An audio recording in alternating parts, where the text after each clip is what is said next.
सहना भवतु सहना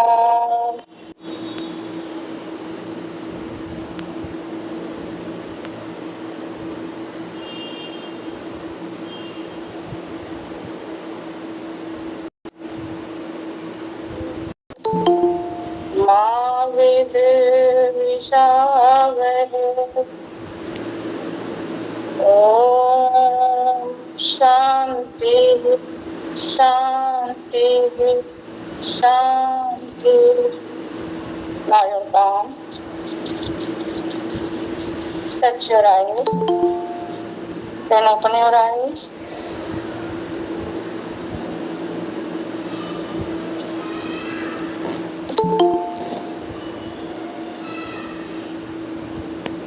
कल हम लोग ने जो भी पढ़ा था किसने किसने लगा कि समझ में आ गया। कल कालिंदी मैम जुड़े थे? माइक म्यूट है आपका। कह रहे कल हम लोग ने जो पढ़ा था वो कितने लोगों को लगा कितना समझ में आ गया था कंप्लीट। चलिए आज हम लोग आगे देखें। हाँ, बोलेंगे मीता मैम? नहीं मैम समझ आ गया ये बता रही। चलिए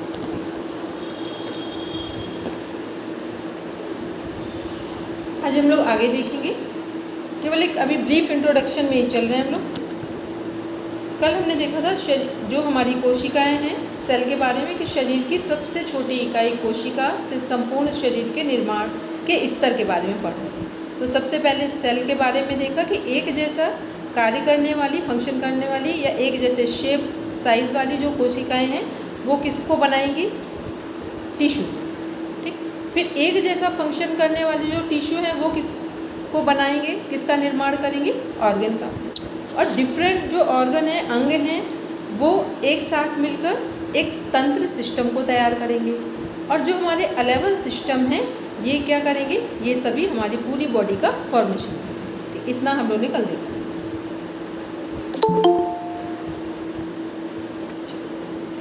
मीता मैम पढ़ेंगे और सब बड़े आराम से देखेंगे क्योंकि एक बार सेल टिश्यू के बारे में केवल सेल के बारे में समझ में आ गया फिर पूरी एनाटॉमी पढ़ना इजी लगेगा आपको। पढ़ेंगे। मानव शरीर विभिन्न संरचनात्मक स्तरों का एक जटिल संगठन है जिसकी शुरुआत परमाणुओं, एटम्स, अणुओं, मॉलिक्यूल्स एंड यौगिकों, कंपाउंड से होती है तथा कोशिकाएं, ऊतक, अंग एवं संस्थान परस्पर मिलकर संपूर्ण मानव का सृजन करते हैं। रासायनिक स्तर पर मानव शरीर विभिन्न जैव रसायनों का संगठनात्मक तथा क्रियात्मक रूप होता है जिसमें विभिन्न तत्वों के परमाणु यौगिकों के रूप में संगठित होकर जैविक क्रियाओं को संचालित करते हैं। इन तत्वों में carbon, hydrogen, oxygen, nitrogen, phosphorus एवं सल्फर मुख्य होते हैं। कोशिकाएं शरीर का सूक्ष्मतम रूप होती हैं। हमारा शरीर करोड़ों कोशिकाओं से मिलकर बना है। आकार में सूक्ष्म होने के कारण इन्हें सूक्ष्मदर्शी के द्वारा ही देखा जा सकता है। कोशिका को जीवन की इकाई भी कहा जाता है क्योंकि इनमें जीवन की समस्त मूलभूत क्रियाएं जैसे वृद्धि, चयापचय, श्वसन, पाचन, उत्सर्जन, उत्तेजनशीलता एवं प्रजनन आदि संपन्न होती है। कोशिकाएं अलग अलग प्रकार एवं आकार की होती हैं। इसको कल हम लोग ने किससे मैच किया था? एक सेल को किससे कनेक्ट किया था? Human body. ठीक है। एक जो हमारी सेल का फंक्शन है पूरा स्टार्टिंग से लेकर लास्ट तक का जो प्रोसेसिंग है वही हमारे ह्यूमन बॉडी की है। ठीक है। वो सारी चीज़ें जो एक कोशिका के अंदर घटित हो रही हैं वही हमारे मानव शरीर में घटित हो रही है। एक बार प्रॉपर ये नेम लिखेंगे जाकर। अपनी अपनी कॉपी लीजिए जहाँ पे नोट्स बना रहे हैं वहाँ इनके प्रॉपर नेम लिखिए। कोशिका के वर्ड लिख रहे हैं, ग्रोथ, मेटाबॉलिज्म जो रेट है हमारा, श्वसन, respiration, digestion, excretion, irritability, reproduction, ये सभी नेम लिख लीजिए। हिंदी में लिखना हो हिंदी में लिखना।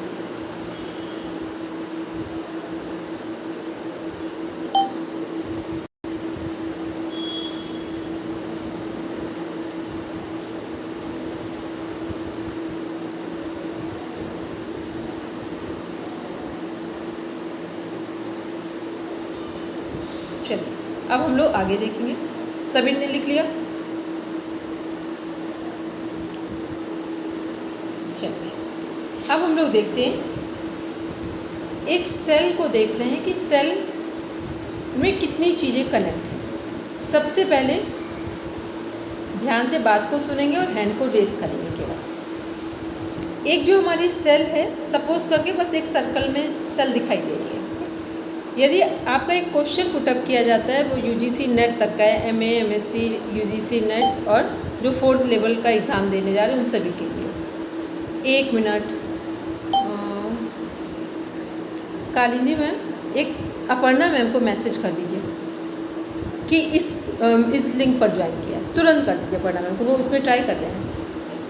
तो इसमें क्या हम लोग देख रहे हैं कि सेल का जो हमारा स्ट्रक्चर है वो देख रहे हैं। तो पूछा जाता है कि सेल जो है हमारी, सेल के किन चीज़ों से मिलकर बनी है। सबसे पहला एक क्वेश्चन है, तो सेल किन 3 चीज़ों से मिलकर बनी है जिसके कारण सेल जीवित दिखाई दे रही है। तो सबसे पहले सेल हमारी जो बनी है वो किससे कवर्ड है? सेल मेम्ब्रेन से। सेल की एक वॉल है, ठीक, एक दीवार है, ठीक। मान लो सपोज करके कोई भी चीज़ होगी तो उसका आउटर लेयर तो होगा, जैसे अभी हमारा शरीर है तो पूरा स्किन से कवर्ड है, ठीक है। तो सेल क्या है, जो हमें बीच में पिंक कलर का दिख रहा है, पिंक रेड दिख रहा है, जो इसके बाहर देख रहे हैं एक लेयर है, ठीक, उसका नाम क्या है? Cell membrane. Cell membrane, MEMBRAN, ठीक, या हिंदी में लिखें तो सेल की दीवार। फिर उसके बाद क्या होगा? तो सबसे पहले हमने क्या देखा कि जो बाहर है लेयर है वो है सेल मेम्ब्रेन। फिर सेकंड क्या होगा उसके अंदर? सेकंड होगा इसमें प्लाज्मा, जिसे बोलते हैं साइटोप्लाज्म, ठीक है। वैसे तो प्लाज्मा बोलेंगे, लेकिन यहाँ सेल के अंदर जो लिक्विड फॉर्म में है उसे बोलते हैं साइटोप्लाज्म, ठीक। साइटोप्लाज्मा भी लिखा होता है कई जगह, प्लाज्मा भी लिखा होता है। तो सेल के अंदर जो लिक्विड है, हमारे शरीर के अंदर क्या है? अगर स्किन के अंदर देखा जाए फिर क्या है? ब्लड है, ठीक। तो इसके अंदर क्या है कि सेल मेम्ब्रेन है, फिर सेल के अंदर क्या है? एक हमारा लिक्विड फॉर्म में साइटोप्लाज्म। इसके बाद जो साइटोप्लाज्म है, अब क्या है कि एक सेल का, अगर हमारे शरीर में वो कौन सी चीज़ है जिसके कारण हमारा जीवित होना पता चल रहा है? हार्ट, प्राण भी कह सकते हैं, और ऑक्सीजन, और बिल्कुल एक पॉइंट की बात कल किसी ने बोला भी। वाटर, नहीं, अगर सिंपल सी बात बोले तो जैसे हम लोग बात करते हैं ना आत्मा, ठीक, तो सेल की आत्मा कौन होगी? न्यूक्लियस, माइटोकॉन्ड्रिया, न्यूक्लियर, जो न्यूक्लियस बोलते हैं, जो न्यूक्लियर लिखा, ठीक। इसको ढूंढे कहाँ लिखा? ये देखो न्यूक्लियस लिखा हुआ है। ये क्या है? अब 3 चीज़ों को बड़ा ध्यान से समझ लें पहले। ये क्वेश्चन इतना इम्पॉर्टेंट है, शायद कभी हो कि किसी फॉर्म में ना पूछा जाए, ठीक है। चलिए अपर्णा मैम, एक बार हम रिपीट कर रहे हैं। सेल का ये स्ट्रक्चर है हमारे सामने। हम अपर्णा मैम सॉरी, हम भूल गए थे आपको अलग से शेयर करना, ठीक है। अरे दीदी सॉरी मत बोलो, हम इतनी गलतियां करते हैं, आप हमें माफ कर देते हो, कोई बात नहीं। वो हमने ग्रुप में तो शेयर किया, आपको पर्सनल हमको ध्यान नहीं रहा कहने का, ठीक है। कोई बात।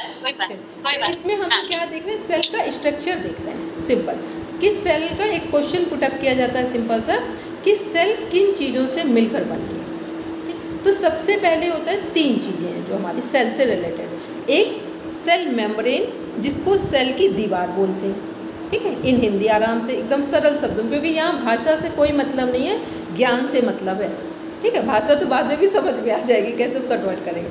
तो क्या है? सेल की एक दीवार है। फिर सेल के अंदर जो लिक्विड फॉर्म में है वो क्या है हमारा? साइटोप्लाज्म, ठीक। फिर सेल के अंदर जो सेल की आत्मा है उसे क्या बोलते हैं? न्यूक्लियस, ठीक। सेल की आत्मा को क्या बोलेंगे? न्यूक्लियस। ये 3 चीज़ें हो गई।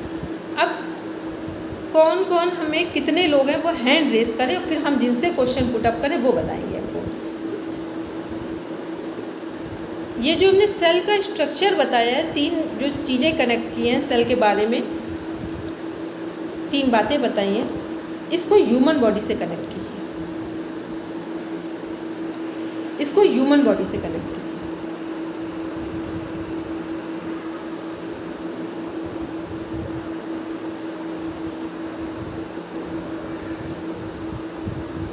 बोलेंगे हरदीप जी। मैम जो मेम्ब्रेन है वो तो हमारी एनाटॉमी है, ठीक है, और जो प्लाज्मा है वो हमारा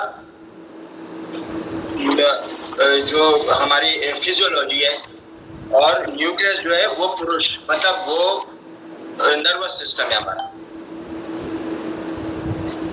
अब इसको थोड़ा सा करेक्ट कौन करेगा? लगभग सही बताया, थोड़ा सा इसको करेक्शन करके कौन बताए?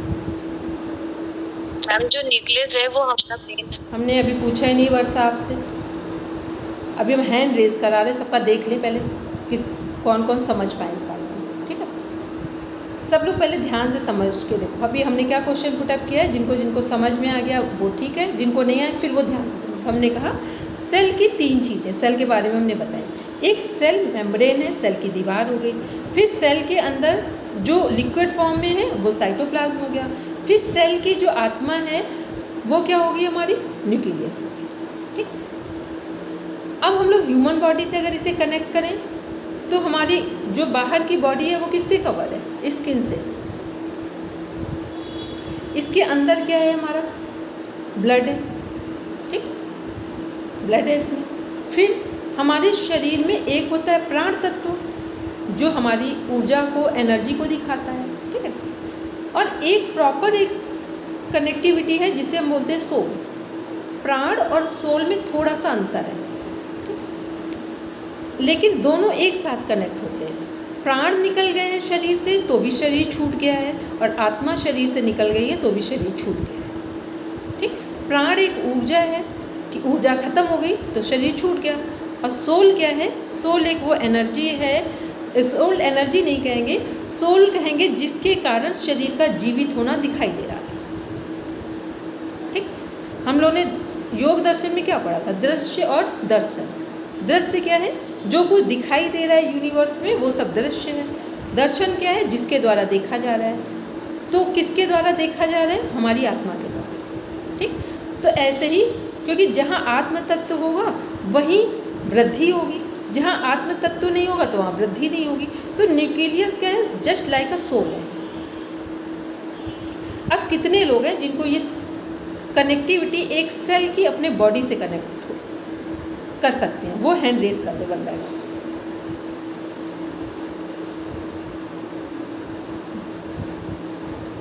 हरदीप जी अभी कोई कंफ्यूजन? किसी का कोई कंफ्यूजन हो अभी पहले समझ के हमें बता दें। अब हम किसी जिससे क्वेश्चन का आंसर पूछेंगे वो हमें समझाएंगे। पहले मनीष जी आप बोलिए।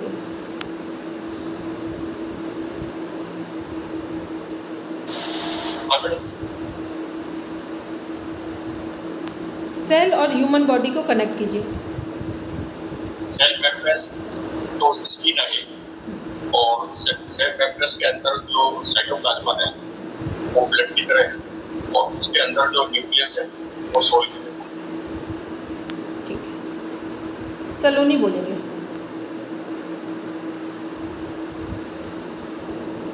सेल मेम्ब्रेन हो गया स्किन, और साइटोप्लाज्म एज अ ब्लड, और न्यूक्लियस हो गया एज अ सोल।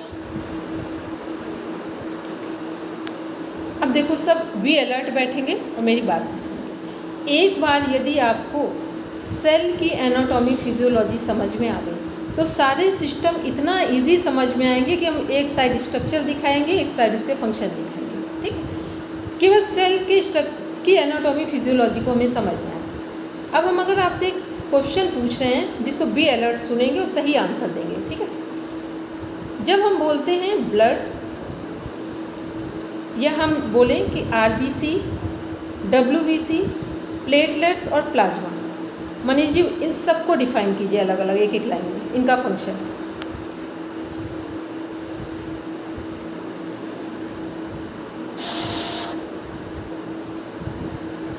आरबीसी तो हीमोग्लोबिन का होता है, डब्ल्यूसी ग्रोथ प्रोटीन,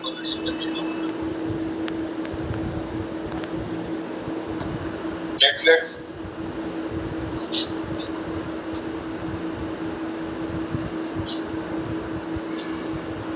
चलिए कोई बात नहीं, अभी रुकेंगे। अब आते हैं हरदीप जी के पास। हरदेव जी डिफाइन कीजिए चारों को अलग अलग। मैम व्हाइट ब्लड सेल्स जो हमारे इम्यून सिस्टम से रिलेटेड है, जो हमारी इम्यून को बढ़ाते हैं, मतलब जो हमारी बॉडी को प्रोटेक्शन चाहिए वो WBC करता है। रेड ब्लड सेल होम्योग्लोबिन जो ऑक्सीजन को हमारी बॉडी में पहुंचाता है, और प्लाज्मा जो है उसके अंदर RBC, WBC और प्लेटलेट्स पूरे सेल के हर सेल तक पहुंचाने का काम प्लाज्मा तक का है। और जो प्लेटलेट्स हैं वो भी हमारी इम्यूनिटी सिस्टम में है, जो ब्लड क्लोटिंग करती हैं और ब्लड को जो है अनावश्यक रूप से बाहर निकालने नहीं देती हैं, जब जरूरत पड़ती है तो उसको प्रोटेक्ट करके चलती। ये सभी चीजें किसके अंदर है? RBC, WBC, प्लेटलेट्स, प्लाज्मा किसके अंदर है? वाटर के अंदर, ब्लड के अंदर। ब्लड में मैम, मतलब उसमें 70% वाटर है और 30% ब्लड है, और ब्लड में 9% जो है ये सारे प्लाज्मा WBC है, और बाकी वो है RBC। इनका तो चलो अभी हम बाद में परसेंटेज बताते हैं, सभी का इक्वल। लेकिन अभी क्या करना, वो हम ब्लड का पूरा एक वो लेंगे, पूरी एक क्लास ही लेंगे ब्लड का, ठीक है, तो वो अलग समझाएंगे। अभी मेरा क्वेश्चन हमने जो बोला है वो उसको सब ध्यान से सुनिए। 4 चीज़ें थी हमारी, प्लेटलेट, RBC हीमोग्लोबिन से रिलेटेड, WBC इम्यूनिटी जो हमारे क्या हैं, एंटीबॉडीज़ हैं WBC हमारे, फिर प्लेटलेट्स जो हमारे खून के थक्के को जमने से रोकते हैं, वो प्लेटलेट्स हैं हमारे, ठीक है। फिर प्लाज्मा क्या है, प्लाज्मा हमारे ब्लड के अंदर वो भी फ्लोट कर रहा है, ठीक। तो ये सारी चीज़ें हैं किसके अंदर, ब्लड के अंदर है। अब इसको ध्यान में सब रखेंगे। फिर ब्लड में क्या है, 70% हमारा वाटर है, ठीक। बोलते हैं ना हम लोग कि हमारे शरीर में कितना वाटर है, ये सब हमने अभी पूरी एक्यूरेसी के साथ नहीं बताया, क्योंकि एक्यूरेसी के साथ बताने में भी टाइम लगेगा। ये हमने एक ब्रीफ इंट्रोडक्शन दिया है आपको। ये हमने ये बताने का प्रयास किया आपको यहाँ पर कि जो हम लोग साइटोप्लाज्म देख रहे हैं वहाँ पर भी ये सभी चीज़ें हैं, ठीक। एक सेल को भी इन्हीं चीज़ों की ज़रूरत होती है अपनी लाइफ को सरवाइव करने के लिए। यदि हमारे एक सेल में ये चीज़ें नहीं होंगी तो यही हमारा जो शरीर है, जैसे सेल की ग्रोथ नहीं होगी, वैसे यदि हमारे खुद की बॉडी में RBC, WBC, प्लेटलेट्स और प्लाज्मा का परसेंटेज कम हो जाए या अधिक हो जाए तो दोनों ही हमारे लिए हार्मफुल हो जाएंगे, ठीक। अब किसको किसको इतनी बात थोड़ी सी समझ में आई है, बस हम 5% की बात कर रहे हैं अभी, ठीक, क्योंकि एनाटॉमी फिजियोलॉजी है, ऐसे तो लगेगा तुरंत समझ में आ गया, बाउंस तुरंत हो जाएगा, ठीक है। अब जरा हैंड रेज देख लें कितने लोग हैं। मनीष जी थोड़ा सा समझ में आया अभी कुछ पॉइंट? ठीक है, क्योंकि अभी हम ऐसे मेरी एक क्वेरी है, जो लिक्विड की हम बात कर रहे हैं, साइटोप्लाज्म की जो बात कर रहे हैं, उसमें ब्लड और वाटर दोनों नहीं होंगे? अगर वाटर नहीं होगा तो ब्लड नहीं होगा, ओके। और एक बात और, न्यूक्लियस जो है वो विजिबल होता है ना, हम उसको देख सकते हैं ना? अगर हम जैसे उसको माइक्रोस्कोप में देखते हैं तो सेल के अंदर न्यूक्लियस हमें विजिबल होगा ना? देख सकते हैं, माइक्रोस्कोप में देख सकते हैं, ठीक है। पर दीदी अगर हम इसको शरीर में प्राण से या आत्मा से अगर कनेक्ट करते हैं तो हम उसको देख नहीं सकते ना? आप इसको भी बता दें, वहाँ पे देखने से तात्पर्य ये नहीं है कि वो आपको, वो तो पॉइंट में दिख रहा है क्योंकि वो सर्वाइव कर रहा है, लेकिन यहाँ पे जब हम आत्मा की बात करेंगे तो यहाँ आत्मा तत्व तो नहीं दिखाई देगा, यहाँ प्राण ऊर्जा दिखाई देगी, ठीक है। अब इस बात को ध्यान रखें, शरीर में क्या दिखाई देगा, प्राण ऊर्जा दिखाई देगी, ठीक। तो इस बात को ध्यान रखेंगे। अभी अपर्णा मैम लेफ्ट हो गए, दोबारा जुड़ेंगे तब बताएंगे। तो ये क्या अभी हम लोगों ने बात की कि जो एक सेल है, सेल के अंदर क्या क्या चीज़ें आवश्यक हैं, तो हमने उनके बारे में देखा। अब देखते हैं यहाँ पर स्टार्टिंग से, सबसे पहले हम देख रहे हैं सेल मेम्ब्रेन, ठीक। अपर्णा मैम आप, अच्छा अंकिता जुड़े हुए, सेल मेम्ब्रेन है हमारा। फिर इसके बाद सेल मेम्ब्रेन क्या है, हमारी आउटर लेयर है, ठीक, सेल की दीवार है। इसके बाद फिर क्या है हमारे, इसमें जो जो चीज़ें आपके काम की है सिर्फ उन वर्ड्स को राइटिंग कर लेंगे। First cell membrane, cytoplasm, nucleus, अब न्यूक्लियस जो है हमारा, उसके नीचे देखिए लिखा है न्यूक्लियस, वो भी नीचे यही लिखा हुआ, बस OUS लगा हुआ ऊपर। वो क्या है, वो बाहर की लेयर है। अगर हम न्यूक्लियस की बात करें तो उसकी दीवार क्या होगी, वो न्यूक्लियस है, फिर उसके अंदर भी प्लाज्मा है, फिर उसके अंदर जो सेंटर में है वो न्यूक्लियस है। आप केवल एक पॉइंट ध्यान में रखेंगे, न्यूक्लियस जो सेल की सोल है। अब देखते हैं इसके बाद है लाइसोसोम। ये क्या है, लाइसोसोम क्या है, ये हमारी वो थैली है जो कि जिसे हम लोग क्या बोलते हैं, सुसाइडल बैग। लाइसोसोम को क्या बोलते हैं, सुसाइडल बैग। अब क्यों बोलते हैं इसको, अभी आज ही हम कंप्लीट करेंगे इस पॉइंट को, क्योंकि सेल का स्ट्रक्चर बस मेन चीज़ों को देखना है। मैम जो आपने न्यूक्लियस का बताया, तो उसके अंदर वो प्लाज्मा है, उसके अंदर भी, न्यूक्लियस के अंदर भी, वहाँ पे भी है प्लाज्मा, ठीक, वहाँ पे भी। अब इसके बाद देख रहे हैं लाइसोसोम हो गया, फिर माइटोकॉन्ड्रिया देख रहे हैं। माइटोकॉन्ड्रिया क्या है हमारे यहाँ पे, माइटोकॉन्ड्रिया है पावर हाउस। हमारी बॉडी की पूरी एनर्जी ऑक्सीजन के फॉर्म में, भोजन के फॉर्म में, वर्कआउट के फॉर्म में, जो भी एनर्जी सेंटर है वो हमारा है माइटोकॉन्ड्रिया। ये आपका क्वेश्चन पूछा जाता है, हमारी बॉडी का पावर हाउस किसे कहा जाता है, माइटोकॉन्ड्रिया को। सेल का भी माइटोकॉन्ड्रिया और बॉडी का होगा, अगर लिखा होगा माइटोकॉन्ड्रिया तो आप इसे टिक करेंगे, अदरवाइज क्या टिक करेंगे, स्प्लीन। इसके बाद आते हैं हमारे इधर साइड में देखते हैं, साइटोप्लाज्म सभी को पता है लिक्विड फॉर्म में है, ठीक है, ब्लड के फॉर्म में। इसके बाद है फिर यहाँ पर राइबोसोम, राइबोसोम इसे नोट करेंगे। राइबोसोम हमारे क्या है, ये हमारी बॉडी में प्रोटीन बनाने का काम करते हैं। प्रोटीन सिंथेसिस की फैक्ट्री कहा जाता है राइबोसोम को। ये क्वेश्चन पुट अप किया जाता है, प्रोटीन सिंथेसिस की फैक्ट्री किसे कहा जाता है, राइबोसोम को। या राइबोसोम का वर्क क्या है, फंक्शन क्या है, तो प्रोटीन बनाना है। फिर इसके बाद गोल्जी बॉडीज़ हैं जो कॉम्प्लेक्स है, ये तो क्या करते हैं, ये बाहर के चीज़ों को अंदर ले जा रहे हैं और अंदर से बाहर लेकर आ रहे हैं। तो अभी आप इसको रहने दें। अब हम आपसे कुछ क्वेश्चन पुट अप करें। अब आप सब सीधे बैठेंगे, क्योंकि हमें जो समझाना है बस उतना आप पहले समझ लीजिए, उतना ही आपके काम का है। फर्स्ट हमने देखा कि सेल के 3 फंक्शंस, या सेल किससे मिलकर बनी है, सेल मेम्ब्रेन, साइटोप्लाज्म, न्यूक्लियस, ठीक, एक क्वेश्चन कंप्लीट। इसके बाद आते हैं लाइसोसोम का वर्क क्या है, सुसाइडल बैग है हमारे शरीर का, हमारी बॉडी का सुसाइडल बैग है, सेल का या हमारी बॉडी दोनों का। फिर हमने आपसे क्वेश्चन पुट अप किया, माइटोकॉन्ड्रिया क्या है, पावर हाउस है, एनर्जी सेंटर है। राइबोसोम क्या है, प्रोटीन सिंथेसिस की फैक्ट्री राइबोसोम को कहा जाता है। अभी किसी का कोई क्वेश्चन हो, इतने जो अभी नेम बोले हैं जिनको लिखने को हमने कहा था, तो अभी पूछ लें।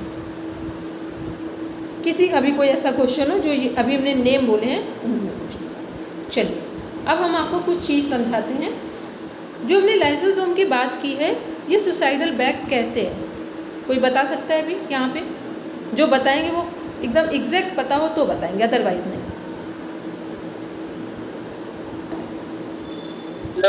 ब्लड में जो आंदोलन से 303 बाहर निकलता है। ठीक है, मीता मैम बोलेंगे। मैम ये जो डेड सेल्स होते हैं उनको कंज्यूम कर लेते हैं। ठीक है, मनीष जी बोलेंगे। कुछ समय बाद अपने आप को ही खा लेते हैं, जैसा है कि वो आपका भी गलत है। अब इसको एक पूरे टेक्निकल वे में समझ लेते हैं कि लाइसोसोम है क्या हमारा, ये हमारी बॉडी में कैसे हेल्पफुल है, ठीक है, ये समझते हैं। ये एक इतना इम्पॉर्टेंट पॉइंट है जिसको हम लोग पूरी लाइफ निकल जाती है और कभी समझ ही नहीं पाते ये वर्क क्या करे। ऐसे तो लग रहा है सुसाइडल बैग है, ठीक है, और हमारी डेड सेल को डाइजेस्ट कर लेगा, ये इसका वर्क है। लेकिन अब ये हमारी बॉडी में उपयोगी कैसे है, इसको समझते हैं। सपोज करके आप सभी को पता है कि जब भी हमारे शरीर में कहीं पर भी कोई रोग उत्पन्न होता है तो उसका कॉज फैक्टर क्या है? सेल का बढ़ना, एक पॉइंट क्लियर। और बैक्टीरिया का जाना, रेड सेल कम होते हैं, फीवर आता है। मनीष जी आप क्या बोल रहे थे? हरदीप जी आप क्या बोल रहे थे? एक बार बोलिए। मैम एंटीजेंस इसमें बैक्टीरिया का चलिए, सबसे सुटेबल आंसर था मीता मैम का, ठीक। और आप लोगों का भी ठीक है, लेकिन पूरा सही नहीं था। अब देखते हैं हम लोग इसको प्रॉपर। जब भी एक मोस्ट इम्पॉर्टेंट एक हेडलाइन डालिए अपना, जहाँ एनाटॉमी फिजियोलॉजी का नोट्स बना रहे हैं, वहाँ ऊपर लिखिए हमारे शरीर में रोगों का मुख्य जो कारण है, कॉज फैक्टर है, वो है जिस शरीर के अंग में या सेल में ऑक्सीजन नहीं पहुंचता है ब्लड के साथ, वहाँ पर रोग उत्पन्न होते हैं। ठीक? शरीर के जिस भी पार्ट में ऑक्सीजन ब्लड के साथ नहीं पहुंचता है, वहीं पर रोगों के उत्पन्न होने की संभावना है, और वहीं रोग उत्पन्न होते हैं।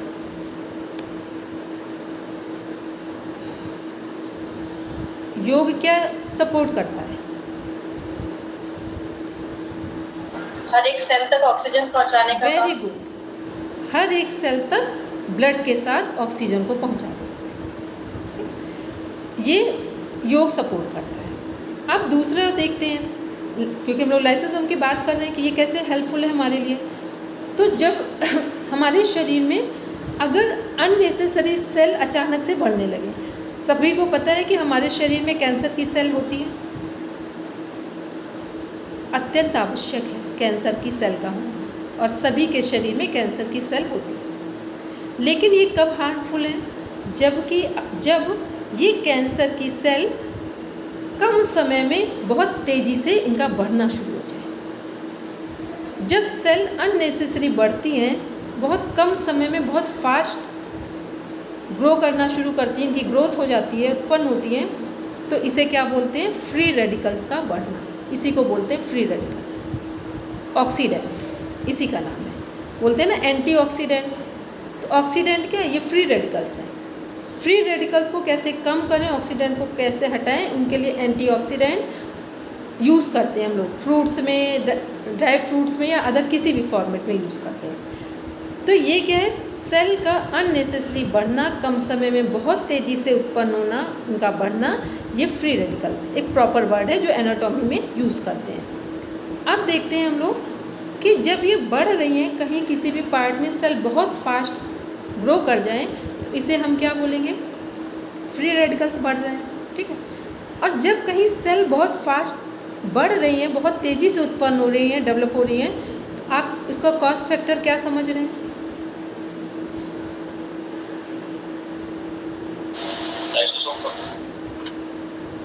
कॉज फैक्टर ऑक्सीजन नहीं पहुंच रहा है, ऑक्सीजन वहाँ नहीं पहुंच रहा है ब्लड के साथ, इसीलिए वो बढ़ रही है। अब इतनी बात समझ में आ रही है सभी को? क्योंकि इसको बड़ा एक सिस्टम में समझेंगे, नहीं तो ये एनाटॉमी फिजियोलॉजी एक पोयम से ज़्यादा कुछ नहीं है, ठीक है। बस पोयम जैसे अभी पढ़ी भूल गए, बस वही काम करेंगे, ठीक। तो ये क्या है कि जब सेल हमारे अत्यधिक मात्रा में कम समय में बढ़ रहे हैं, उसे हम फ्री रेडिकल्स बोलते हैं। फ्री रेडिकल्स का जो कॉज फैक्टर है वो क्या है कि जिस पार्ट में हमारे शरीर के ऑक्सीजन ब्लड के साथ नहीं पहुंच रहा है, वहीं पर रोगों के उत्पन्न होने की संभावना है। ये रोग कब उत्पन्न होते हैं? जिस जगह की सेल फास्ट ग्रो करने लगेगी, या तो वहाँ पर cancer, tumour, cyst tumour, cancer, stone, बस ऐसे स्टार्ट होती हैं चीज़ें, एक एक करके बढ़ती जाती हैं।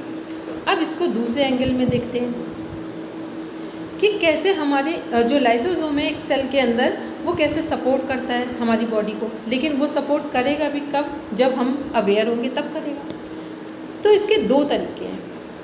पहला, एक तो है हमारा योग, कि जब हम योग को, प्राणायाम को करते हैं, हम किसी भी तरह से योग की प्रैक्टिस के द्वारा यदि हमारे शरीर के एक एक सेल में ब्लड के साथ ऑक्सीजन पहुंच रहा है, या ऑक्सीजन के साथ ब्लड पहुंच रहा है, तो हमारा शरीर निरोगी रहेगा।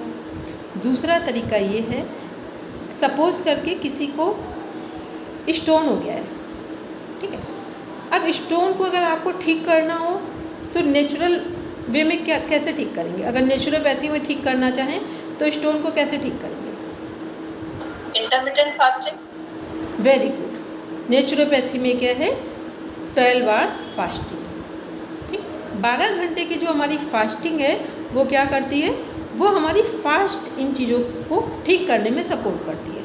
तो अब वो 12 घंटे की जो अब हम नेचुरोपैथी में फास्टिंग बोलते हैं, तो वो काम कैसे करती है, कैसे लाइसोसोम वहाँ पर काम करेगा।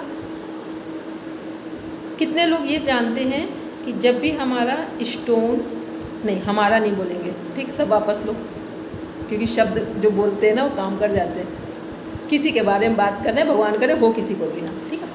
तो जब हम स्टोन की बात करें या ट्यूमर की बात करें या कैंसर के सेल की बात करें, किसी की भी बात करें, सिस्ट की बात करें, तो इसके अंदर क्या होता है, इसके अंदर कैल्शियम डिपॉजिट होता है। जितने भी स्टोन हैं इनके अंदर क्या डिपॉजिट होता है, कैल्शियम। ठीक, और कैल्शियम क्या है, हमारे शरीर को सबसे अधिक ताकत देने वाली चीज़ है, और वो क्या है, वो डिपॉजिट हो गया है। कैल्शियम को डाइल्यूट कैसे करते हैं, डिज़ोल्व कैसे करते हैं, विटामिन डी के द्वारा। कैल्शियम को डिज़ोल्व कैसे करते हैं, विटामिन डी के द्वारा। यदि आप सनलाइट नहीं लेते हैं तो अच्छे से अच्छा कैल्शियम लीजिए, वो आपके लिए कहीं ना कहीं हार्मफुल हो जाएगा। या तो आप अनुलोम विलोम नाड़ी शोधन प्राणायाम कर रहे हैं, तब तो आप डाइजेस्ट कर सकते हैं, अदरवाइज़ वो आपके शरीर में आपको नुकसान पहुंचाता है। ठीक, अब आते हैं दूसरे पॉइंट पे। जब हमारा कोई स्टोन बन गया है, किसी का बन गया है, एक कॉमन बात कर रहे हैं कि स्टोन बन गया है, तो उसको नेचुरोपैथी से कवर करना हो तो लाइसोसोम वहाँ कैसे काम करता है, ये बहुत मेजर पॉइंट है। इसको सब ध्यान से समझेंगे, क्योंकि योग के विद्यार्थी हैं। अगर हम बीमार हैं तो फिर इसका मतलब है कि हम कभी भी हमने योग को ना सुना है ना सीखा है। ठीक, इसलिए ध्यान से सुनकर उसे अप्लाई भी करेंगे। तो ये क्या है कि जब हमारे जिसके भी शरीर में स्टोन है, बन गया है, अगर वो 12 आवर्स की फास्टिंग करते हैं, 12 आवर की फास्टिंग से मतलब क्या है कि हमने सनसेट के बाद से लेकर सनराइजिंग तक का फास्ट कर लिया, लिक्विड में पानी लिया, दूध लिया, ऐसी चीज़ें ले ली, कोई बात नहीं, लेकिन सॉलिड फॉर्म में हमने कुछ नहीं लिया ये 12 घंटे, और ख़ास करके केवल पानी लिया तो बहुत ही अच्छा है। तो ये क्या होगा कि जब आपकी 12 घंटे आप कुछ भी नहीं खाएंगे तो आपके शरीर में एक नेचुरल भूख लगेगी। ठीक, वो जो नेचुरल भूख लगेगी वो क्या सपोर्ट करेगी कि उस टाइम पे आपने शरीर को बाहर से खाने को कुछ नहीं दिया है। तो ये जो लाइसोसोम जो हमारे जीवित हैं, ये क्या करेंगे, ये हमारे स्टोन के अंदर जो कैल्शियम डिपॉजिट है उसे खाना शुरू कर देंगे, उसे खाना शुरू कर देंगे। और यदि आपने ये फास्टिंग 15 दिन 20 दिन ऐसे 1 महीने लगातार कंटिन्यू फॉलो कर लिया, तो ये ऑटोमेटिक स्टोन के अंदर जो कैल्शियम डिपॉजिट था उसे पूरी तरीके से खाकर ख़त्म कर देंगे। और आप नेचुरोपैथी में, इसीलिए नेचुरोपैथी में फास्टिंग को इतना इम्पोर्टेंस दिया गया है कि कैसे आप नेचुरल वे में अपनी हीलिंग कर सकते हैं। अब इसके साथ हमने कहीं प्राणायाम का भी सहारा ले लिया और योगासन भी कर लिए, तो ये आप नेचुरल वे में ठीक हो जाएंगे, और थोड़ा डाइट भी ठीक फॉलो कर ली। तो लाइसोसोम ऐसे वर्क करता है। लेकिन लाइसोसोम कब वर्क कर रहा है, जब आपने शरीर की जो भूख है नेचुरल, उसमें आपने बाहर से शरीर को कुछ खाने को नहीं दिया, तब आपको जो भूख लग रही है उस पर आपने, किसी को अगर कोई गंभीर बीमारी हो तो नेचुरोपैथी में क्या कराते हैं, सीधा 16 घंटे की फास्टिंग करा दी, 16 घंटे में भी अन्न देना बंद कर दिया। कैंसर कैसे नेचुरोपैथी में ठीक हुए हैं, बहुत सारे कैंसर ठीक हो गए। ठीक है, तो ये कैसे ठीक होते हैं, वो लोग फास्टिंग करा देते हैं, लिक्विड पे रख देते हैं, फिर उसके बाद नेचुरोपैथी के कुछ मिट्टी पट्टी ऐसे कुछ ट्रीटमेंट दे देते हैं। बस 3-3 महीने में, 4-4 महीने में लोग ठीक होना शुरू कर देते हैं। अब उसमें कुछ भी नहीं लग रहा है वहाँ पर। तो ये यहाँ पर लाइसोसोम काम करता है, इतना इम्पॉर्टेंट है। तो ये हमने इसलिए बताया कि लाइसोसोम, अब हमने पता तो कर लिया कि सुसाइडल बैग है, लेकिन अब वो हमारे शरीर में काम कब करेगा, काम तब करेगा जब हमारे शरीर की नेचुरल भूख लगने पर हमने अपने शरीर को बाहर से भोजन नहीं दिया। तो जो हमारे जहाँ पर भी रोग उत्पन्न हो रहा है, या जहाँ पर भी किसी भी तरह की गांठ या स्टोन से जो कुछ भी बना है, ट्यूमर, उन सब में जो कैल्शियम है उसको ये खाना शुरू कर देता है, और खाते खाते फिर एक टाइम ऐसा आ जाएगा कि पूरी तरीके से डेड कर देगा। तो ये क्या हो, तो फिर वो जो डेड हो गई हैं सेल, फिर ये उन्हें भी डाइजेस्ट कर देगा, तो पूरी तरीके से लाइसोसोम उन्हें खत्म कर देगा। ठीक, अब जितने लोगों को ये कहानी समझ में आई हो वह हैंड रेज करो। बहुत सुंदर तरीके से आपने बताया, बहुत अच्छा लगा। कभी सुना नहीं था, कभी यह सुना नहीं था। अनीता मैम ने बोला समझ में आ गया, तो मैं लगा ठीक। अपर्णा मैम समझ में आ गया, बस अभी हम किसी को कोई क्वेश्चन पुटअप नहीं करेंगे, ठीक है, क्योंकि इंपॉर्टेंट बात चल रही, सो कंप्लीट कर लें और सबसे देख लें। हरदीप भैया क्लियर? ठीक है, सलोनी सही, ठीक है। तो ये हम लोगों ने इसलिए कालिंदी मैम को देख लिया, ठीक है, चलिए। तो ये हमने सेल के बारे में पढ़ा, ठीक है। अब हम सेल के अंदर लाइसोसोम के बारे में देखें। अब हमने देखा था अभी यहाँ पर राइबोसोम, प्रोटीन की फैक्ट्री। प्रोटीन हमारे शरीर में कब सबसे अधिक ज़रूरत होती है और कब शरीर को प्रोटीन की ज़रूरत नहीं होती है, वो टाइम पीरियड बताएंगे। क्वेश्चन हम भी कर रहे हैं मीता मैम से, मनीष जी से, हरदीप जी से और अपर्णा मैम से, इतने लोगों से। मैम जब हम मतलब ज़्यादा हमें मेहनत का काम होता है, वर्क विद जो बॉडी से हम ज़्यादा काम करते हैं तो हमें इसकी ज़रूरत पड़ती है प्रोटीन की, और अगर हम मेंटल वर्क ज़्यादा करते हैं तो हमें उतनी प्रोटीन की ज़रूरत नहीं पड़ती। तो अगर हमारा प्रोटीन, जब हम मेंटल वर्क कर रहे हैं और प्रोटीन ज़्यादा खा रहे हैं तो हमारे लिए वो नुकसान करेगा, और अगर मेंटल वर्क कर रहे हैं, मतलब अगर मेंटल वर्क कर रहे हो ज़्यादा खाएंगे तो नुकसान करेगा, और अगर फिजिकल कर रहे हैं और प्रोटीन ज़्यादा नहीं खाएंगे तो भी नुकसान करेगा। तो हमें इस चीज़ का ध्यान रखना। मनीष जी बोलेंगे। ये जब हार्ड एक्सरसाइज करते हैं तो लो प्रोटीन से ज़्यादा करते हैं तो प्रोटीन की आवश्यकता ज़्यादा रहती है। मनीष जी आपकी वॉइस क्लियर नहीं है मेरे पास। जब हार्ड वर्क करते हैं, एक्सरसाइज ज़्यादा करते हैं, तब जाके प्रोटीन की आवश्यकता ज़्यादा रहती है। मेरा क्वेश्चन क्या था मीता मैम? मैम क्वेश्चन वापस सुनना चाहूंगी, कुछ यहाँ पे बात चल रही इस समय प्रोटीन सुन नहीं पाई। की आवश्यकता ज़्यादा रहती है। हमने ये पूछा था, हमने कहा था किस एज में प्रोटीन की सबसे अधिक ज़रूरत होती है और किस टाइम पर प्रोटीन की ज़रूरत ना के वो तो बराबर। बचपन में सोचा था रेटिंग करो एडोलेसेंस में जब बंदा बच्चा जवान होता है उस टाइम पे प्रोटीन की ज़रूरत जन्म से लेकर बच्चा जब गर्भ में होता है वहाँ से लेकर के टीन एज तक ज़रूरत होती है सबसे अधिक। क्यों होती है? क्योंकि हमारी बोन डेवलप कर रही होती है। जब तक हमारी बोन की ग्रोथ होती है तब तक हमें प्रोटीन की ज़रूरत सबसे अधिक है। कोई बच्चा ऐसा है जो 19 के बाद भी उसकी बोन डेवलप करे? नहीं। ठीक, अब आते हैं, हमारा दूसरा क्वेश्चन था कि किस एज में प्रोटीन की ज़रूरत बिल्कुल नहीं होती। बोलेंगे कालिंदी में? फिर से बोलेंगे? 40 के बाद। 40 के बाद प्रोटीन की ज़रूरत होती है, फिर मात्रा कम हो जाएगी। ठीक, 40 के बाद प्रोटीन की मात्रा जो लोग कम लेते हैं वो लोग देखेंगे बीमार नहीं पड़ेंगे। इसीलिए कहा जाता है, आयुर्वेद पूरा भरा पड़ा है इसमें ग्रंथ कि 40 के बाद यदि हम प्रोटीन को कम शुरू कर दें लेना, दालों को की मात्रा बिल्कुल कम कर दें खाने में, मतलब जो भी जिनमें भी प्रोटीन अधिक है उन चीज़ों को लेना बंद कर दें या कम कर, बंद नहीं कहेंगे, कम कर दें, तो आप स्वस्थ रहेंगे। दूसरा, जब 55 की तरफ जा रहे हैं, ठीक है, 50 से 55 की तरफ, तब आप प्रोटीन बिल्कुल ना के बराबर, बस उसमें केवल गाय का दूध एक ऐसा प्रोटीन है, उसमें एक बिल्कुल लाइट प्रोटीन है, उसको ले सकते, उसके अलावा सभी प्रोटीन बंद कर दें। इस समय डॉक्टर्स एलोपैथी में क्या करते हैं?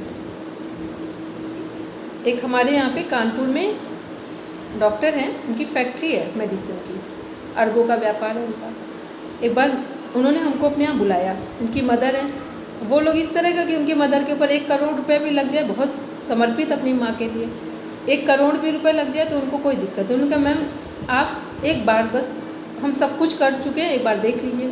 फिर हमने उनका बस एक शेड्यूल देखा, हमने कहा इनको डाइट में क्या दिया जा रहा है। वो 17 ईयर्स की फीमेल, उनको क्या दिया जा रहा था? सेप्टिन के बिस्किट, पता है, टोटल प्रोटीन से रागी के बिस्किट अलग से जो डायरेक्ट आ गए। और फिर डॉक्टर्स ने उनको बोला कि इन्हें और स्ट्रॉन्ग की स्पाइन में कुछ प्रॉब्लम हो गई थी काफ़ी, और साइड में बोन्स वगैरह काफ़ी वीक थे। फिर डॉक्टर्स ने उन्हें सजेस्ट किया कि इनसे प्रोटीन पूरा नहीं हो रहा है, अब आप इन्हें नॉन वेज दीजिए। ठीक, अब आप अपना थोड़ा विवेक लगाइए। एक 17 इयर्स का जो पर्सन है वो बीमार है ऑलरेडी, उसको इतने हैवी प्रोटीन देंगे, फिर उसका पेट डिस्टर्ब होगा, पाचन तंत्र, फिर पाचन तंत्र को ठीक करने के लिए दवाई देंगे, फिर बीपी हाई हो रहा है, बीपी लगातार हाई हो रहा है, उसकी टैबलेट लेने की वजह से किडनी गड़बड़ हो रही है, किडनी में बार बार साइड इफ़ेक्ट आ रहे हैं तो लीवर काम करना बंद कर रहा है, ये एक चेन बन रही है। फिर उनको बस हमने एक ही चीज़ बोली थी, हमने कहा कि अगर आप वैसे 70 हो चुकी हैं, कोई बात नहीं, अब जितना वो चल जाए, लेकिन अगर इन्हें ठीक करना हो तो बस इनके प्रोटीन हटा दीजिए और इनको जो लाइट डाइट है वो दीजिए, और जो प्राणायाम वगैरह है वो लेट के करना चाहें किसी के साथ इनको करवा दीजिए। तो ये क्या है कि हम लोग कई बार चीज़ों को समझते ही नहीं, एनाटॉमी फिजियोलॉजी क्यों सपोर्टिव है, ताकि हमें सही जानकारी मिले, लेकिन जानकारी के अभाव में हम क्या करते हैं, गलत चीज़ों को लेना शुरू कर देते हैं। तो एक रोग को ठीक होने की बजाय दूसरा हमें गिफ्ट में मिल जाता है। बोलेंगे मनीष?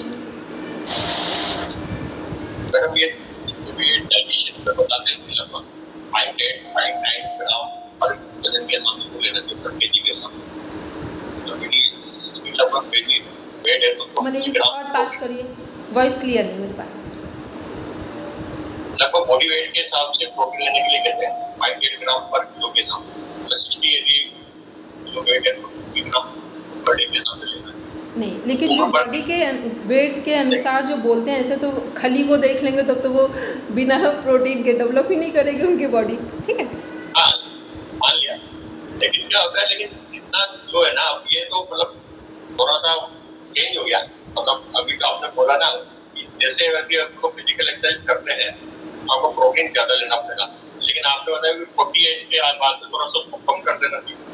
फिर फिजिकल एक्सरसाइज करेंगे तो वो मसाज फिर आपको प्रोटीन लेना है, जैसे गाय का घी है, गाय का दूध, और वो भी नहीं है तो फिर फ्रूट्स लीजिए। ठीक है, फिर फ्रूट्स पर आइए। फिर उसके बाद क्या है, जो हमारे ये है क्या बोलते हैं मिलेट्स वगैरह हैं, इनमें इतना लाइट प्रोटीन है, इन पर किसी दिन क्लास लेंगे, जब आपका डाइट पे आएंगे तो आपको पहली बार लगेगा कि हमने कुछ अमेजिंग सुना है। ठीक है, और वो इतनी यूज़फुल चीज़ें, वो डाइट के पार्ट में, अभी डाइटिशियन वाला जो पार्ट है वहाँ बिठाएंगे उसको। तो ये चीज़ें क्या, वो प्रोटीन लेना है, लेकिन वो प्रोटीन लेना है जिसकी मात्रा, जिसमें जैसे अभी हम लोग हमने मान लो हमें चाहिए एक दिन में प्रोटीन केवल 10 ग्राम प्रोटीन चाहिए। हम क्या कर रहे हैं, जो भोजन लेते हैं, अभी हम प्रोटीन को भी हटा दें और सिंपल भाषा में आपको समझाएं तो शायद जल्दी समझ में आ जाएगा। इस समय शुगर एक ऐसी बीमारी हो गई है, डायबिटीज़ ऐसे बढ़ रहा है, ऐसे लग रहा है लोग नहीं, जैसे बिल्कुल आम तौर पे कोई अच्छी बात बता रहे हैं, उनको भी डायबिटीज़ है, इनको भी है, जैसे परिचय दे रहा हूँ। ठीक है, तो इसको आप ध्यान से समझिए कि डायबिटीज़ है क्या। डायबिटीज़ के लिए जो हम लोग जो स्वस्थ लोग हैं उनको एक दिन में जो कार्बोहाइड्रेट लेना चाहिए वो कितना चाहिए, केवल 8 ग्राम, केवल 8 ग्राम चाहिए। हम लोग ले कितना रहे, यदि हम लोग 2 रोटी लेते हैं, 1 कटोरी दाल, 1 कटोरी सब्जी और चावल लेते हैं, इतने में हमें कितना प्रोटीन हम गेन करते हैं, 80 ग्राम, 75 से 80 ग्राम। तो जब हमारे शरीर को ज़रूरत थी 8 ग्राम की और हम इतना एक्सेस प्रोटीन डेली ले रहे हैं, तो हमारे शरीर में शुगर नहीं होगा तो हमें क्या मिलेगा, डायबिटिक पेशेंट नहीं बनेंगे तो क्या बनेंगे। तो हमें लेनी है सभी चीज़ें, लेकिन वो चीज़ें लेनी है जिसमें इनका परसेंटेज कम। ठीक, अभी हम लोग इन चीज़ों से परिचित नहीं हैं, इसलिए हम लोग बस यही समझ लेते हैं कि दवा ले रहे हैं तो लेनी ही पड़ेगी, ऐसा कुछ है ही नहीं। आप जैसे ही बॉडी में लेवल को मेंटेन कर लेते हैं वैसे ही आपका शुगर ठीक हो जाएगा, जो डायबिटिक की गोलियां ले रहे हैं वो बंद हो जाएंगी। और इसके लिए भी बता दें, जब भी आपकी किडनी का फंक्शन वीक हो जाए, और डायबिटिक पेशेंट जो हैं उनका अगर सही चेकअप कराएंगे, डायबिटिक पेशेंट वही लोग बनते हैं, किडनी फेलियर के पेशेंट वही लोग हैं जिनका लीवर 50% काम नहीं कर रहा है। यदि लीवर आपका 50 to 70% काम कर रहा है तो ये प्रॉब्लम्स नहीं आती हैं। ठीक है, तो इसलिए अब अभी इतना सा कुछ जाएंगे तब तो पूरा MSc वाला हो जाएगा, तो इतना डीप में नहीं जाएंगे, बस थोड़े में लेकर चल रहे हैं क्योंकि सेल हमें समझाना है। आप मास्टर के स्टूडेंट होने जा रहे हैं तो एक बार सेल का फंक्शन क्या है, बॉडी में कैसे कनेक्ट कर रहे हैं, उसे ही समझना था। तो लाइसोसोम को बताया, राइबोसोम को, कि किस एज में लेना है प्रोटीन, किस एज में कम करना है, और जब कोई व्यक्ति बहुत बीमार हो तो उसे प्रोटीन की मात्रा बढ़ती उम्र के लोगों में कम कर देंगे, सडन कम कर देंगे, बाकी चीज़ों को बढ़ा देंगे। उनको कैल्शियम, आयरन ये सब बढ़ाएंगे, प्रोटीन को कम करेंगे। बोलेंगे मीता मैम? मैम इसकी क्वांटिटी किस हिसाब से लेनी चाहिए प्रोटीन की? अभी हम इसको उसमें बताएंगे, डाइट वाले पार्ट में आने वाला है वो आपका, ठीक है। उसमें पूरा प्रॉपर डिफाइन करेंगे इन चीज़ों को कि कौन सी लेनी चाहिए, कितनी लेनी चाहिए, इन सब के बारे में सही से बताएंगे, ठीक है। तो अभी हमने सेल के बारे में बताया कि लाइसोसोम क्या है, राइबोसोम क्या है, राइबोसोम को कैसे मैनेज किया जाता है। अच्छा, अब एक चीज़ और इसमें बताते हैं, जहाँ पर बात कर रहे हैं माइटोकॉन्ड्रिया की। तो राइबोसोम का फंक्शन सबको समझ में आया, प्रोटीन कब चाहिए, ठीक है, और किस एज में कम चाहिए, और कब से हमें कम लेना शुरू करें, तो 40 के बाद से प्रोटीन की मात्रा को कम लेंगे। अब जब हम लोग बात करते हैं माइटोकॉन्ड्रिया की, तो माइटोकॉन्ड्रिया क्या है, पावर हाउस है। एनर्जी हमको कहाँ कहाँ से मिलेगी, सोर्सेस क्या हैं एनर्जी के?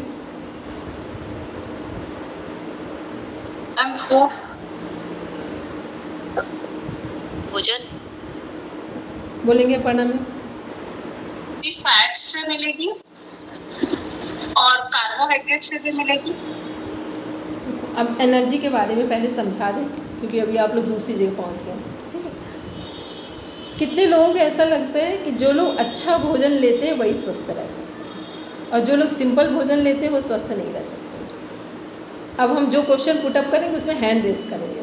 कितने लोगों को ऐसा लगता है कि सिंपल भोजन से भी स्वस्थ रहा जा सकता है, वो हैंड रेस करें। चलिए, एग्री सब ने किया, ठीक है। अब इस बात को पहले समझ लें, आप भोजन सिंपल ले रहे हैं या बहुत अच्छा ले रहे हैं, ये कोई मैटर नहीं करता। मैटर ये करता है कि जो आपने भोजन लिया था वो सही से आपने डाइजेस्ट किया है या नहीं किया है। भोजन में 3 चीज़ें कनेक्ट होती हैं। पहली चीज़, भोजन को हमने बहुत अच्छे से चबाकर खाया हो, एनाटॉमी फिजियोलॉजी के टर्म में। फिर भोजन प्रॉपर तरीके से डाइजेस्ट हो गया हो, और वो हो भी जाएगा। फिर थर्ड है, सही समय पर हमारे शरीर से भोजन निष्कासित भी हो गया हो, शरीर से निकल भी गया हो, ठीक है। जब हम फ्रेश होने जाते हैं वो टाइम हमारा फिक्स हो, और 1 से 2 मिनट में हमारा पेट साफ हो गया। बस अगर ये चीज़ें आपके जीवन में हैं तो आप समझ लीजिए आप साधारण से साधारण भोजन भी कर रहे हैं, एनर्जी आपको पूरी मिलेगी। अदरवाइज़ आप अच्छे से अच्छा भोजन कर रहे हैं, वो आपके किसी काम का नहीं है, ठीक। अब आप लोग चेक कर सकते हैं कि आप लोग जो अच्छा भोजन ले रहे हैं या साधारण ले रहे हैं वो कैसे आप ले रहे हैं उसको, ठीक। पहला हमने क्या भोजन के टर्म में बताया, एनाटॉमी फिजियोलॉजी के टर्म में। यदि आपको भोजन से ऊर्जा लेनी है और अपने मानसिक संतुलन बनाकर रखना है तो भोजन चबा चबा कर करें, ठीक। 32 जो हमारे टीथ हैं वो किस लिए हैं, उनको बोलते हैं 32 टाइम्स एक बाइट को च्यूइंग करें हम लोग, चबा चबा कर खाएं, ठीक। वो उससे का अर्थ ये है कि बॉडी और माइंड के बीच में एक पेशेंस डेवलप हो जाएगा, एक बैलेंस डेवलप हो जाएगा। ऐसा भोजन हमारे पाचन तंत्र में जब आमाशय में पहुंचेगा तो ये सही समय पर जो भोजन 5 घंटे में डाइजेस्ट होना चाहिए, ये कितनी देर में हो जाएगा, 2 से ढाई घंटे में। जो भोजन 2 से ढाई घंटे में डाइजेस्ट हो गया है तो जो हमारा एक सेरोटोनिन हार्मोन है जो डाइजेस्ट सिस्टम में काम करता है, 95% एनर्जी वहीं ख़त्म कर देता है, वो क्या होगा, वो वहाँ पर उसकी एनर्जी बच जाएगी उस हार्मोन की, और वो हार्मोन हमारे मेंटल एनर्जी में कन्वर्ट होगा, माइंड को एनर्जी दे देगा। तो क्या हो गया, अभी हम लोग क्या करते हैं, इतना हैवी भोजन लेते हैं कि जो एनर्जी सेरोटोनिन को माइंड में यूज़ करनी है वो कहाँ यूज़ करता है, भोजन को पचाने में। तो जब भोजन को पचाने में एनर्जी यूज़ हो जाएगी तो आपका माइंड कहाँ से एक्टिवेट होगा। इसीलिए समझदार लोग क्या करते हैं कि भोजन को कम करने की सलाह देते हैं कि कम भोजन करें, सही तरीके से करें और कम भोजन करें। जो लोग कम भोजन करते हैं आप देखेंगे उनका माइंड हमेशा एक्टिवेट है। हमने अपने जीवन में आज तक 3 दिन 2 बार खाना नहीं खाया, रिकॉर्ड है, हम नहीं खा सकते। 3 दिन 2 बार खाना आज तक नहीं खाया। अगर हम खा लें तो हम बीमार हो जाएंगे। चाहे हमसे आप 24 घंटे काम करवा लीजिए, ऐसा भी हुआ है कि एक महीने ऐसा काम हो गया है कि 2-2, 3-3 घंटे सोए हैं, लेकिन खा नहीं सकते।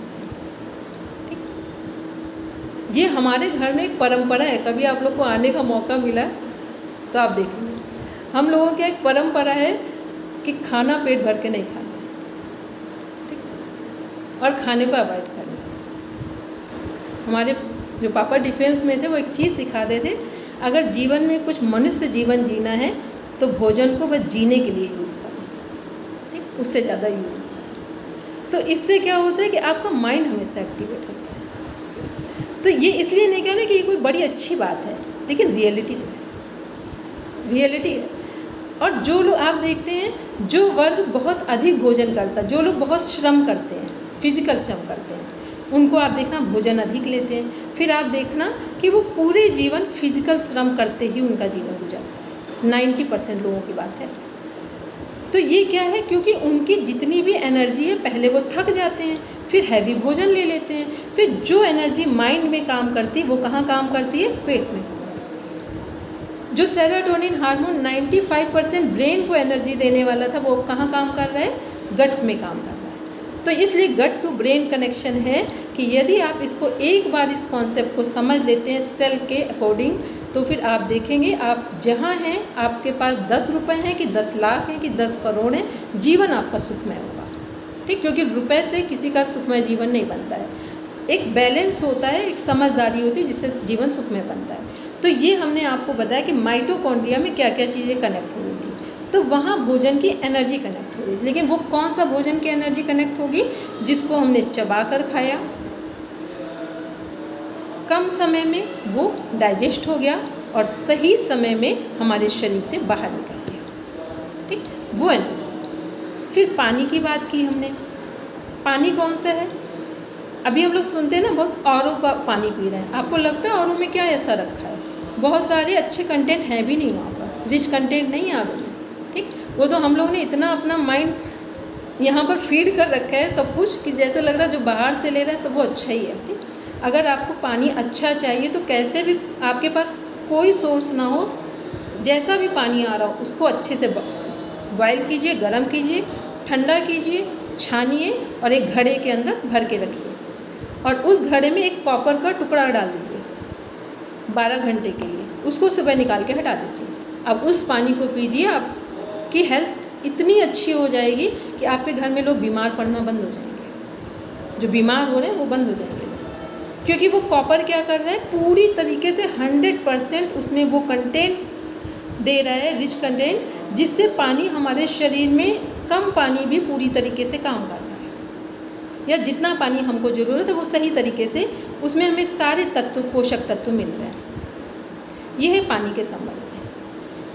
अब आते हैं हम लोग, तो ये क्या होगा, ये पानी की एनर्जी हो गई, एक भोजन की एनर्जी हो गई। फिर तीसरी एनर्जी कौन सी, प्राणायाम की एनर्जी। जब हम सही तरीके से 15 मिनट चेन सिस्टम में अनुलोम विलोम प्राणायाम का अभ्यास करते हैं, नाड़ी शोधन का, ये क्या करते हैं कि हमारे दोनों लंग्स की कैपेसिटी को बढ़ाता है।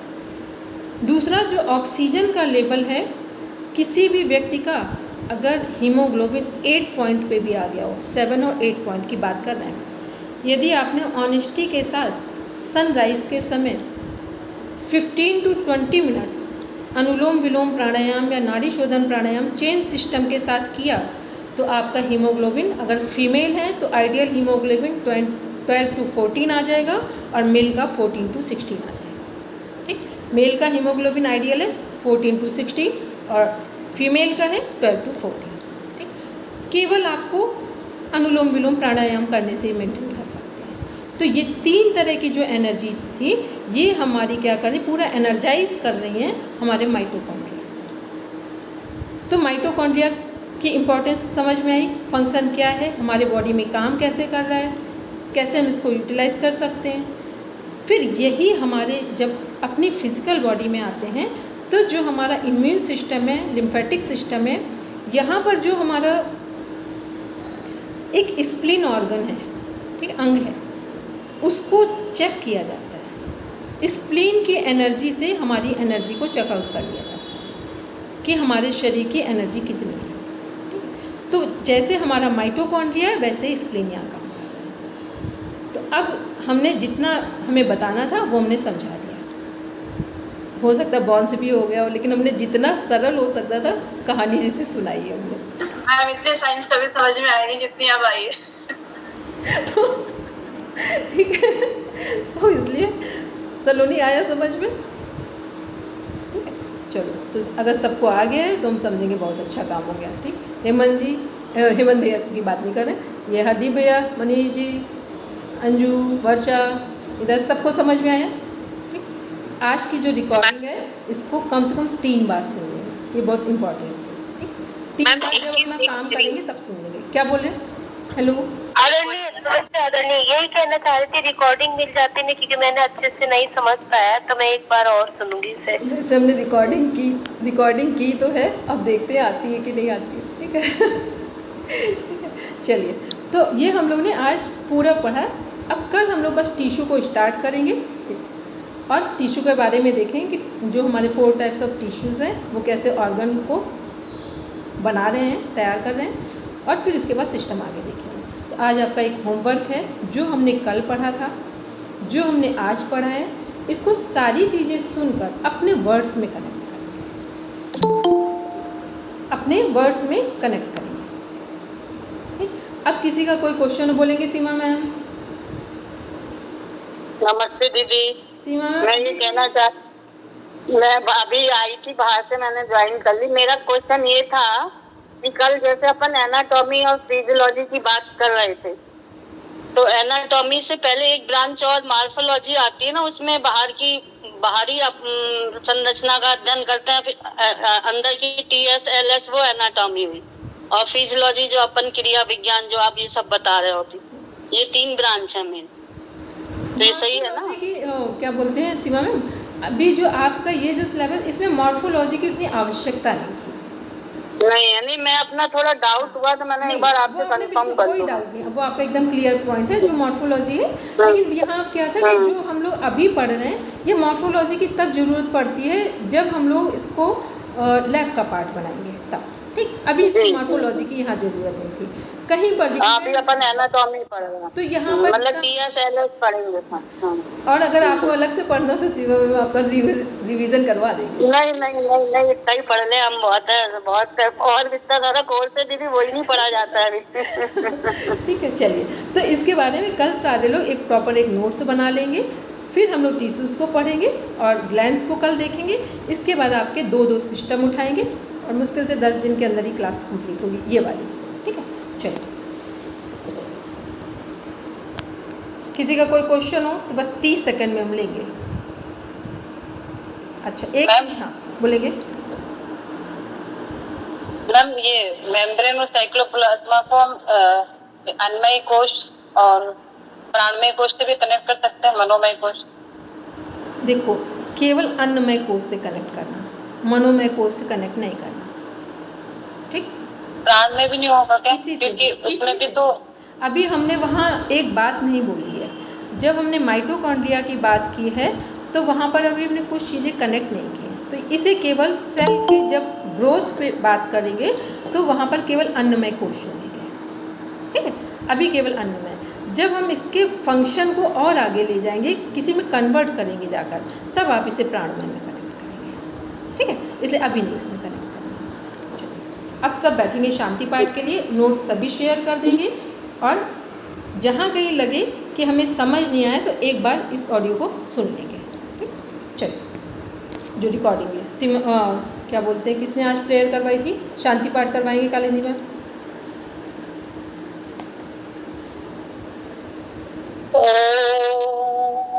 सर्वे भवन्तु सुखिनः, सर्वे सन्तु निरामयाः, सर्वे भद्राणि पश्यन्तु, मा कश्चित् दुःखभाग् भवेत्। ओम शांति शांति शांति। Now your palm, touch your eyes.